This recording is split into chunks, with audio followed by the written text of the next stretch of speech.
Oh, it's definitely controversial, and it's a unique perspective on Irving Layton that you are able to have because you're a woman. So most of the stuff that's come out, chronicling Irving Layton has been written by men. Yeah. And also men who have put him as this iconic, like Ernest Hemingway-like figure, because Irving Layton has always been that kind of a character in the Canadian literary canon.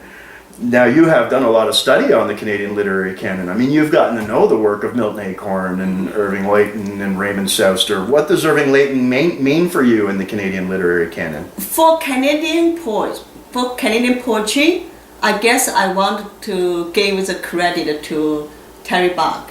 Right. Because he introduced me to some Canadian poets. Right. Like, for example, Milton Acorn and Alperty.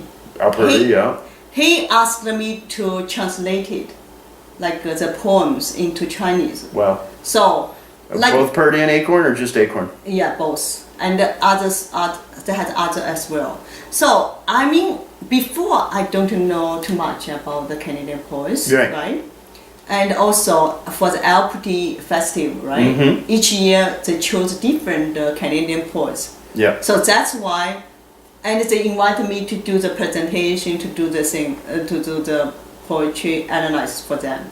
So this good opportunity because it's like an outside force, to let you to do that. So then you feel you have the duty to do that. So you carefully study it, right? So for example, I did for Raymond Souster, right? I like Raymond Souster poems a lot, right? So so I also try to find the essay of some people write essay on his poems. And I read it, and so all these things gave me a whole picture about the Canadian poetry. So this is wonderful, and also, but most time I'm more like a female, female poet. Yes. Yeah, poets. Yeah. But for Irving Layton, when I do that one is because Max Layton. Layton asked his older son asked me to prepare for last year his 100 years celebration or something. Yeah. So I did some research, and when after I did the research, I have a different opinion about him. Of course, it's my impression, right? First impression. So my first impression. Sometimes I'm so brave to write my first impression. Definitely, yeah. I know they will give some hit. The boom, something. Okay, so what was your impression of Irving Layton before you did all that research? Did you know anything about Irving Layton and his poetry before you did the research, or was that how you learnt about it when Max asked you to do that? Before I only read once, several years ago, but I cannot remember. It's a Chinese news magazine. Okay. He's said he's an icon, great Canadian poet. Absolutely, he's an icon for Canadian poet. It's talking about more about the politicus. Right. Yeah. So it didn't give me too much other impression. So for that point, at that time, I only know him as a political, a poet, outspeaker for for the freedom, for the truth, or for something, right? Right. But then later, when Max Layton asked me to do that, because when I write something, I always want to have the personal feelings for the poets, then I can write something. Right. It's because I'm not at good politics, so I don't have any feeling about that. Right. So that's why I did some research for his personal life or something, right? So that's why I found out he is and his poems about the women's. Yeah, he was quite the womanizer. Have you ever watched the National Film Board video? Yeah, Did you see that? Yeah. So I don't.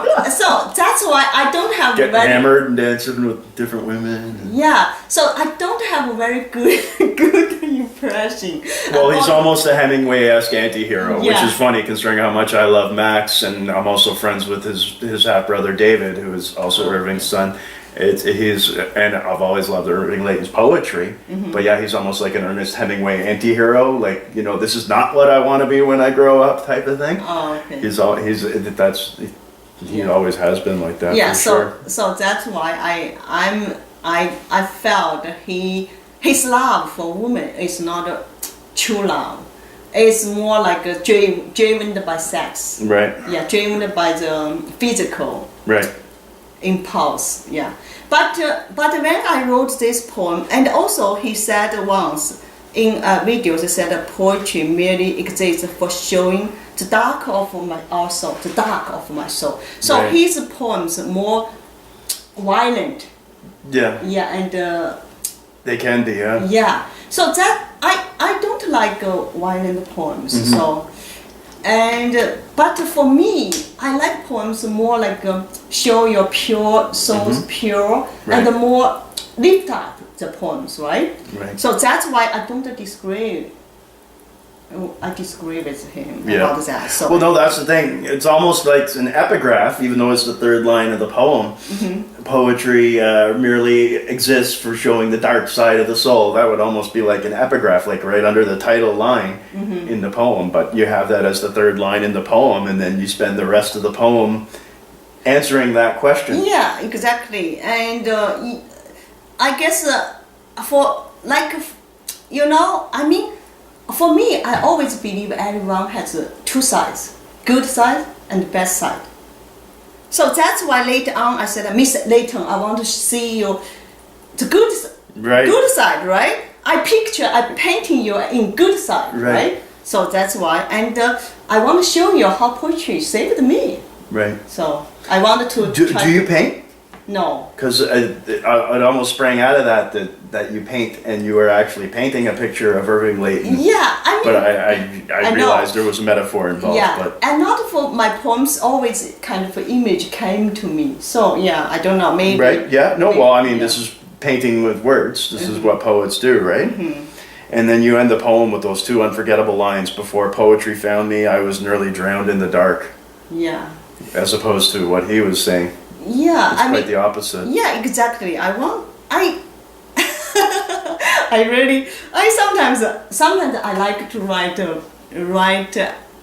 write poems about like great other poets, right?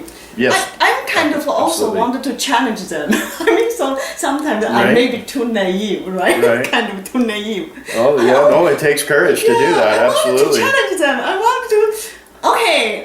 You have your words, I have my words. Listen to me. That's right. That's right. But anyway, this is my naive. So anyway. But that's the thing. Your work is so intensely personal. What is it like putting these glimpses of yourself out there? I mean, I guess because this is also very good because of English, right? My mother language is Chinese. Right. And when I use Chinese to write poems, I'm not so brave. I'm kind of hide my personality there. I'm not open up, right? When I use in English, maybe I give myself a permission. Said okay, because this is my mother language, I can say whatever I want. Right? So maybe it's because this is the reason. And also you can see I wrote a lot of romance poems, right? Right, yes. And because it's like if I wrote in Chinese, I'm totally not so direct or so open to write romance poems. Yeah. So, but sometimes I think it's our nature, right? It's like Hume's like how to say basic needs, or because like we don't want to we are social people, but we still need to be true of ourselves. So For sure. Think, yeah. So what has your life with poetry meant to you?